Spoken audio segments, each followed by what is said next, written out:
y que todos los temas de aseguramiento pasen a la nueva agencia aseguradora de calidad, ¿no es cierto?, que está en operación y que tome un tema muy importante de la educación preescolar, ¿ya?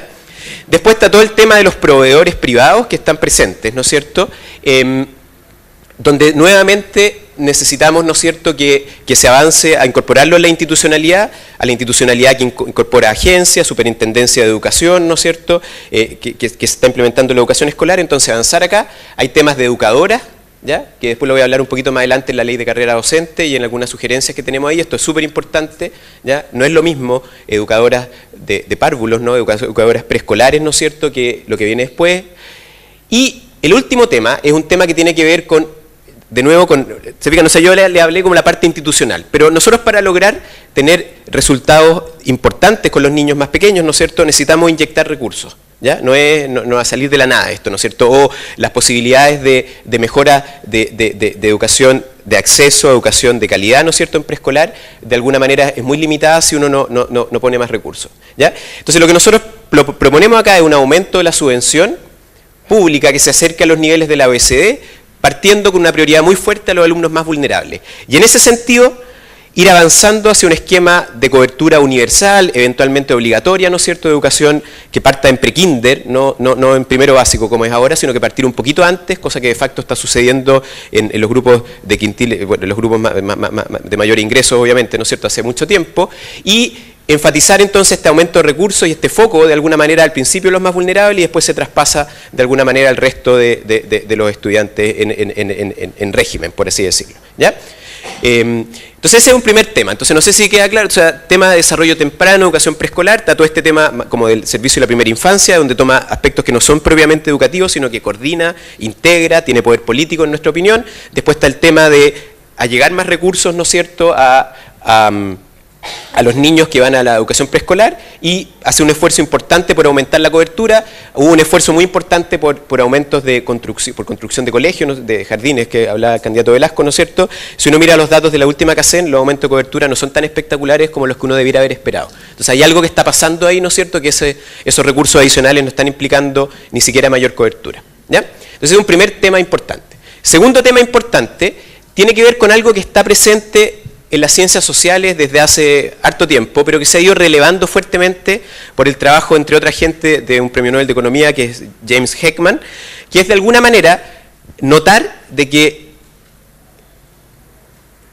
a veces ese foco tan fuerte que ponemos en el desarrollo cognitivo de los niños, ¿está bien o no?, que aprendan a sumar, ¿no es cierto?, a leer, en fin, las cosas como más básicas, nos mueve demasiado a dejar fuera aspectos que podemos denominar de socioafectivos, ¿ya? Y este es un desafío. Lo interesante de esto es que de alguna manera es algo que no solo tiene que ver así como que uno como que sea bonito, así como que uno diga, no, es bonito, que los niños sepan más cosas, está bien, o qué bonito es, ¿no es cierto?, que en verdad más de saber sumar y restar, ¿no es cierto?, además sean buenos ciudadanos, ¿no es cierto?, personas que colaboran, personas que cuando alguien los insulta no les pega un puñete de vuelta, sino que trata de solucionar el problema. Uno puede ser como bonito, así uno puede decir, mira, esto es una cosa, está bien, y es importante, sino que la investigación sugiere de que cuando uno trata de explicar resultados materiales de salarios, ¿no es cierto?, de desempeño en términos objetivos de las personas, estos factores son tan importantes como los cognitivos. ¿Está bien? ¿Está bien? Entonces, al final es algo muy importante. Entonces, lo que nosotros proponemos acá es, de alguna manera, no votar el CIMSE. Yo estoy completamente de acuerdo en votar el CIMSE. El CIMSE es súper importante, ¿está bien o no? Y mide muchas cosas, ¿ya? Sino que ampliar el foco, ¿ya? Ampliar el foco hacia aspectos que tienen distintas traducciones. Hay gente que por ejemplo, habla de las habilidades para el siglo XXI, que tiene habilidades interpersonales, habilidades intrapersonales, ¿no es cierto?, que están descritas acá. ¿Ya? La pregunta es cómo hacer esto, ¿ya? Entonces, en cierto sentido, algo que yo creo que una propuesta innovadora que yo la encuentro buena, en verdad, no sé, quizás no la encuentran buena, pero es como, ¿ya?, que esta idea de ampliar la batería de instrumentos con los cuales medimos a los colegios, ¿ya? ¿Está bien? Ampliarlo, y ampliarlo en dos dimensiones. Ampliarlo en una dimensión que puede ser, a veces, incorporar más monitoreo de procesos en los colegios, pero también a ampliar el foco a otros aspectos que no sean solamente los aspectos cognitivos básicos de lenguaje, matemática y ciencia. Se han hecho algunos esfuerzos por agregar temas tales como educación física, inglés, y uno puede avanzar más todavía. Hay instrumentos disponibles, bastante incipientemente, que miden este tipo de cosas. que miden habilidades interpersonales, que miden habilidades intrapersonales. Entonces nuestra propuesta es ampliar el foco de la evaluación y generar algo que yo creo que puede cambiar un poco la dinámica, que es la otra cara, ¿no es cierto?, de lo bueno que tiene el CIMSE, que es que los colegios preparan el CIMSE demasiado, ¿ya? Y que es, por ejemplo, decir, mira, vamos a tener un menú de pruebas, 10 pruebas, por así decirlo, ¿está bien o no? Y una vez al año los colegios, vamos a decir, no sé si el CIMSE se toma en octubre, creo, más o menos, no sé, Pablo, como en octubre. Entonces vamos a decir en septiembre, mire, en verdad, o a mediados de septiembre, mire, este año a usted le tocó dar la prueba, no sé, de lo que sea, está bien, de lenguaje, y le tocó la educación física, y no le tocó la de matemática, y no le tocó la de ciencias. Entonces, ¿cuál es la idea? La idea es que de ese modo tú amplías el foco de preocupación del colegio y minimizas, ¿no es cierto?, la distorsión que tiene tener evaluaciones, que es prepararla con demasiado énfasis, ¿ya? Y algo que es posible hacer, no viola ninguna cosa fundamental, no es caro y todo, ¿ya? Después hay temas relacionados con qué modelos se pueden usar, ¿ya? O sea, con qué, y aquí hay modelo educativo, aquí en esta sala probablemente hay muchas personas que desde el mundo de la educación saben mucho mejor que yo modelos específicos. Uno puede pensar distintos modelos, hay algunos en inglés, en la universidad hay uno que se llama Valoras UC, que trata de promover algo más amplio, ¿no es cierto?, en particular la formación ciudadana de los niños. Entonces, de alguna manera uno puede poner esto disponible en los colegios y los colegios los van adoptando, ¿no es cierto?, van probando. Algo parecido se ha hecho, ¿no es cierto?, con los modelos de educación sexual, se puede lograr un mejor uso de la jornada escolar completa. Y aquí nosotros también, como no sabemos demasiado, esto es un tema bien de frontera en el mundo, ¿eh? No es así como que uno diga, o sea, uno puede dar ejemplos, pero en verdad no sabe si funciona, no sé, porque se ven bonitos, pero no sabe si funciona. Decir, mira, en verdad vamos viendo, ¿no es cierto?, vamos aprendiendo, vamos generando iniciativas exitosas que muchas veces, de hecho, surgen de los mismos colegios más que centralmente, ¿ya?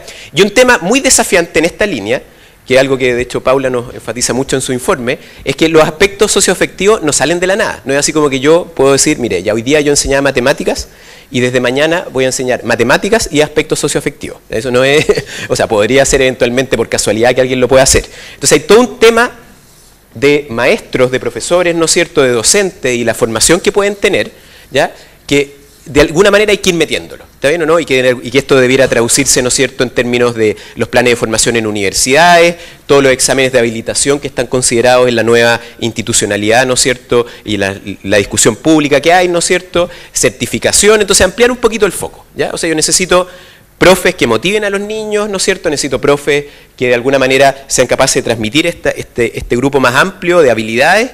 Y para eso no salen de la nada, ¿no es cierto? Y por eso que también la propuesta es gradual, ¿no es cierto? No es partir en el año mañana, ¿no es cierto?, con todas eso, ¿ya? Después tenemos una discusión respecto a promoción del capital social, lamentablemente no lo voy a poder hablar, de involucramiento parental, tema clave, ¿no es cierto?, donde necesitamos aprender más. Yo ahora me quiero meter al tema de la educación escolar, que sería, yo creo que por el tiempo probablemente va a ser, ¿cuánto me queda? 6 minutos. 6 minutos, ya. Voy a hacer esfuerzos sobrehumanos por llegar, sin violar los tiempos, ¿ya?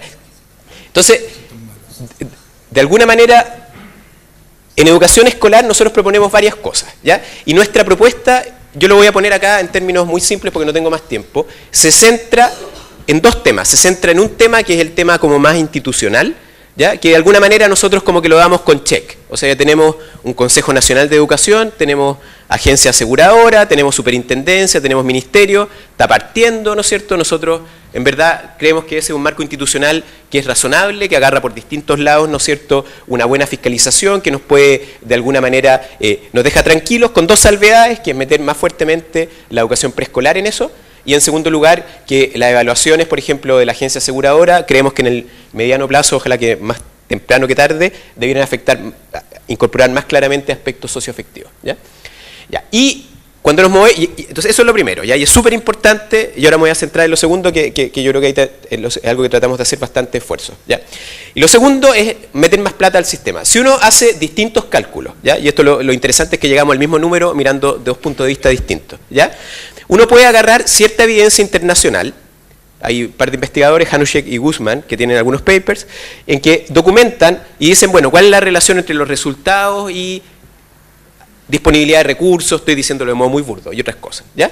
Y uno puede tomar esos resultados y ver, en verdad, dado lo que gastamos hoy día en Chile, cuánto adicional debiéramos gastar por niño para poder llegar, y esto es un cálculo bien burdo, ¿no es cierto?, para poder llegar al promedio de la OECD. ¿Está bien? Decir, mira, en verdad, de aquí a 15 años más, los resultados de aprendizaje de los niños, ¿no es cierto?, lleguen al promedio de la OECD.